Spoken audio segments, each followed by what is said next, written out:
Hello मेरे प्यारे बच्चों, कैसे हैं आप सभी। उम्मीद करता हूँ बेहतरीन होंगे। तो आज हम लोग त्रिकोणमितीय सारणी के मानों को देखेंगे कि मान कैसे निकालते हैं। ठीक है, तो देखो यहाँ इसके पहले कुछ फार्मूलों की ज़रूरत है।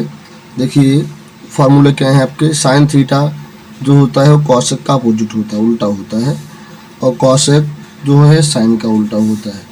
ऐसे ही कॉस जो है सेक का उल्टा होता है, सेक कास का उल्टा होता है। टैन जो है कॉट का उल्टा होता है, कॉट को लिखते हैं 1/tan है, टैन का उल्टा होता है। और टैन को हम साइन अपॉन कॉस के फॉर्म में ले सकते हैं, और कॉट को हम कास अपॉन साइन के फॉर्म में ले सकते हैं। देखिए यहाँ से अब हम जानेंगे कुछ यहाँ से त्रिकोणमितीय सारणी के मान। तो उन्हें याद करने की आवश्यकता नहीं है, लेकिन याद कर लोगे तो आपको जल्दी उनके मान याद हो जाएंगे। ठीक है, वरना आपको सारणी बनानी पड़ेगी पूरी। देखिए यहाँ हम केवल एक मान याद करेंगे, ये सारे मान मुझे ऐसे निकाल लेंगे। देखो ठीक है, साइन 0 तो हम यहाँ लिखते हैं, देखो 0 1 2 3 4, यहाँ 4 आ गया। अब हम सबके नीचे 4 कर देंगे, 4 4 4, यहाँ भी 4, यहाँ भी 4। ठीक है, इस पर हम सब पे लगा देंगे रूट। तो ये भैया सब पे लग गया यहाँ से रूट। तो देखो ऊपर 0 है, नीचे चाहे जो हो, और 0 का रूट क्या रहता है 0। तो साइन 0 का मान मिल गया 0। ठीक है, यहाँ 1 का रूट क्या रहेगा 1 रहेगा, और 4 का वर्गमूल होता है 2। 2 1 2, 2 2 4। ऊपर तो 1 आया, 1 का रूट क्या रहता है 1 रहता है, और 2 का रूट भैया होता नहीं, तो ऐसे ही रहेगा वर्गमूल इसका। ठीक है, यहाँ 3 का तो कितना रहेगा रूट 3 ही रहेगा, और 4 का क्या होता है वर्गमूल 2। ठीक है, अब यहाँ से देखो 1 से 1, 4 से 4 कट गया, 1 आया, 1 का वर्गमूल क्या रहेगा 1 रहेगा।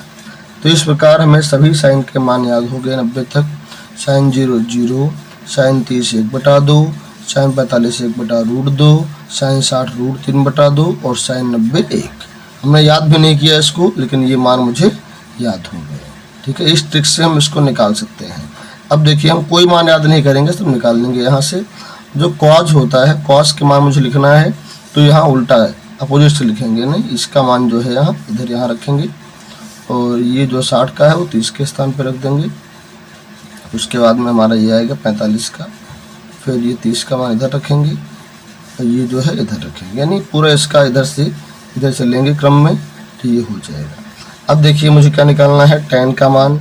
तो हमने देखा यहाँ पे टैन का फार्मूला होता है साइन अपॉन कॉस, अर्थात अगर साइन के मान को कॉस के मान से भाग कर दें तो टैन का मान मिल जाएगा। तो आइए करते हैं। देखो यहाँ साइन ऊपर कॉस नीचे, अगर ऊपर 0 होगा तो नीचे चाहे जो हो सभी 0 आएगा। यहाँ देखो इसको हम डिवाइड करेंगे तो नीचे से 2 से 2 कट गया, ऊपर आया 1, नीचे आ जाएगा हमारा √3। यहाँ पूरा पूरा कटेगा तो आएगा 1, यहाँ नीचे से कटेगा 2 तो ऊपर बचेगा √3, और 1/0 क्या होता है ये आपका इन्फिनिट यानी अपरिभाषित होता है। ठीक है, अब देखो कॉसेक जो होता है हमने ऊपर देखा है, यहाँ जो कॉसेक होता है वो साइन का अपोजिट होता है, यानी साइन के सभी मानों को उल्टा कर देंगे। तो देखिए हमें चाहिए कॉसेक 0 ना, तो हम करेंगे साइन 0 का उल्टा। साइन 0 का मान 0 होता है, 0 का उल्टा होगा 1/0 जिसकी वैल्यू होती है अपरिभाषित। ठीक है, यहाँ से ये हो गया। ऐसे ही इसका उल्टा करेंगे तो 2 ऊपर हो जाएगा, 1 नीचे होगा, 1 नीचे लिखेंगे नहीं। इसका उल्टा करेंगे तो √2 ऊपर जाएगा। इसी प्रकार अगर इसका उल्टा करेंगे तो 2 ऊपर होगा, √3 नीचे हो जाएगा, और 1 का व्युत्क्रम जो भी 1 ही होता है। जो सेक है, तो देखिए यहाँ से सेक जो है हमारा वो कॉस का उल्टा होता है। देखिए कॉस के सभी मानों को उल्टा कर दो, सेक का पूछा है तो 1 है यहाँ, 1 का अपोजिट 1 ही रहेगा।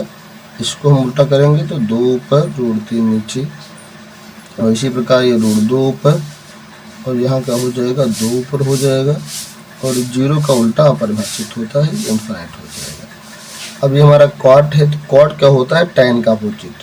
तो देखो यहाँ 0 का अपोजिट क्या होगा, व्युत्क्रम क्या होगा इसका, 0 का व्युत्क्रम होगा इन्फिनिट। इसका व्युत्क्रम करोगे तो √3 ऊपर, 1 का व्युत्क्रम 1 ही रहता है, यहाँ √3 के अपॉन में 1 है तो 1 ऊपर जाएगा, और √3 हमारा नीचे हो जाएगा।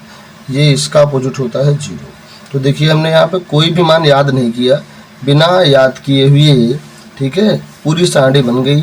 अब इस सारणी का यूज हम करेंगे प्रश्नों के अंतर्गत। ठीक है, परीक्षा में मुझे अगर सारणी याद रहेगी तो बहुत अच्छा है, अगर मान लो कोई मान भूल रहे हैं तो आप यहाँ से निकाल भी सकते हैं। ठीक है, अब इन सारणी के मानों का उपयोग हम करेंगे अगली प्रश्नावली 8.2 में, तो इसलिए इन मानों को आप याद कर लीजिए जिससे वहाँ पे प्रॉब्लम ना हो, सारणी बनाने की आवश्यकता ना पड़े मुझे। ठीक है, उससे आपको सहूलियत रहेगी कि नहीं जल्दी मान हम पुट कर पाएंगे, वरना इसको बनाने में टाइम वेस्ट हो जाएगा। ठीक है, तो सभी मान को आप याद कर लीजिए।